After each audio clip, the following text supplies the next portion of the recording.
রাজধানীর মিরপুরে garments অ্যাক্সেসরিজের office থেকে ইমরান নামের এক যুবকের মরদেহ উদ্ধার করেছে পুলিশ। তিনি ওই অফিসের ম্যানেজার পদে কর্মরত ছিলেন। নিহতের স্বজনরা জানান, শনিবার রাত থেকেই খোঁজ মিলছিল না ইমরানের। রোববার রাতে ফোন দিয়ে তার মৃত্যুর খবর জানানো হয়। ইমরান যে অফিসে চাকরি করতেন সেই প্রতিষ্ঠানের মালিকের ছেলে নেশাগ্রস্ত অবস্থায় হত্যাকাণ্ড ঘটাতে পারে বলে ধারণা পরিবারের। পল্লবী থানা পুলিশ ইতোমধ্যে মালিকের ছেলেকে আটক করেছে। যদিও এ বিষয়ে পুলিশের কেউই কথা বলেননি। তদন্ত শেষে এই বিষয়ে বিস্তারিত জানানো হবে।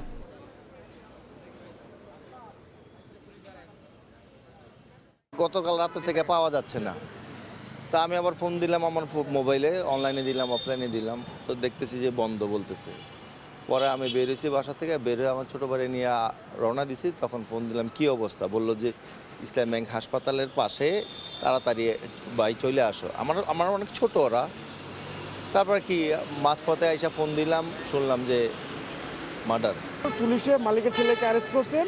তো মালিকের ছেলেকে বলছে যে কি ঘটনা ঘটছে, মালিকের ছেলে কোনো সতর্ক দিতে পারে নাই। তো আশেপাশের লোকজন বলতেছিল যে মালিকের ছেলে ছিলেন নেশাগ্রস্ত, অস্বাভাবিকভাবে গিয়ে বদমেজাজি ছিলেন। তো ওই অবস্থায় গিয়ে কোনো ঘটনা ঘটতে পারে।